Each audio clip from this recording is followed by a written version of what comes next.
ସୁଭଦ୍ରା ଯୋଜନା ଏଇଟା ହେଉଛି ଆପଣଙ୍କର ଲାଷ୍ଟ ଟାଇମ୍ ଆଉ ଶେଷ ସୁଯୋଗ। ତ ସେଥିଲାଗି ଆପଣମାନେ ବିନା ସ୍କିପ୍ କରି ଦେଖନ୍ ଜାଣିପାରିବେ ବୁଝିପାରିବେ।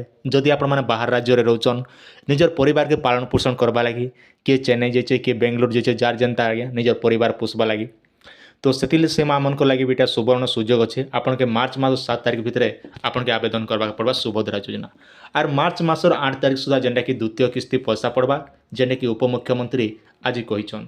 ଆରେ ପେପର ବି ଆପଣମାନେ ଦେଖିପାରୁଥିବେ ସ୍କ୍ରିନ୍ର ସାମ୍ନାରେ ସୁଭଦ୍ରା ଯୋଜନା ନେଇ ବଡ଼ ଘୋଷଣା ଏହି ତାରିଖରେ ମିଳିବ ଦ୍ୱିତୀୟ କିସ୍ତି ମାର୍ଚ୍ଚ 7 ତାରିଖ ପ୍ରଥମ କିସ୍ତି ଆବେଦନ ଶେଷ। ମନେ ରଖନ୍ ଯଦି ଆପଣମାନେ ଏ ପଟେ ବି ଆବେଦନ ନେଇ କରବା ମାର୍ଚ୍ଚ ମାସ 7 ତାରିଖ ହେଉଛି ଯଦି ଆପଣମାନେ ବାହାର ରାଜ୍ୟରେ ରହୁଛନ୍ এই ସମୟ ଭିତରେ ଆପଣକେ ଆବେଦନ করবাকে পড়বা।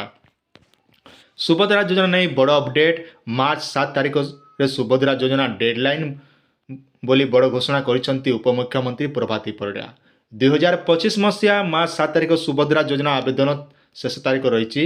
ମନେ ରଖନ୍ 2025 ମାର୍ଚ୍ଚ 7 ତାରିଖ ସୁଦ୍ଧା ଯେନ୍ଟାକି ଆପଣକେ ଆବେଦନ କରିବାକୁ ପଡ଼ବା।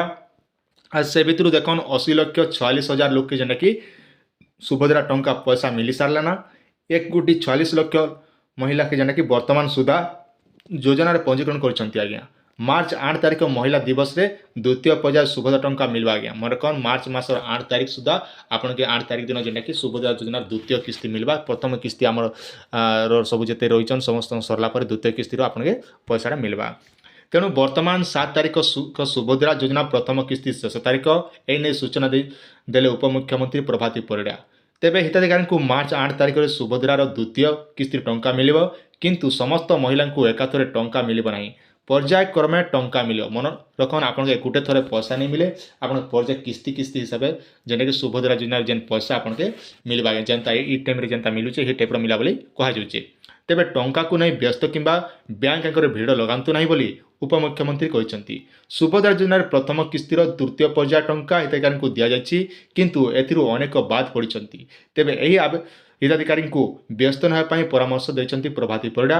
ବ୍ୟାଙ୍କ ମିତ୍ର ଏନେଇ ତାଲିକା ପ୍ରସ୍ତୁତ କରିବେ ଏବଂ ମହିଳାଙ୍କ ନିକଟକୁ ଯାଇ ସମସ୍ୟା ଦୂର କରିବେ ବୋଲି ଉପମୁଖ୍ୟମନ୍ତ୍ରୀ କହିଛନ୍ତି। ଆଜ୍ଞା ମନେ ରଖନ୍ ଯଦି ଆପଣମାନେ ବ୍ୟାଙ୍କର ସମସ୍ୟା ଅଛି ତେବେ ତାହେଲେ ବ୍ୟାଙ୍କର କର୍ମକର୍ତ୍ତା ଯେନ୍ ରହୁଛନ୍ ବ୍ୟାଙ୍କର ମିତ୍ରା ସେମାନେ ଆପଣଙ୍କ ପାଖେ ଯାଇକରି ଆପଣ ଯାହା ଯାହା ପ୍ରୋବ୍ଲେମ୍ ଅଛି ସେ ସବୁକୁ ସର୍ଟ ଆଉଟ୍ କରିବେ।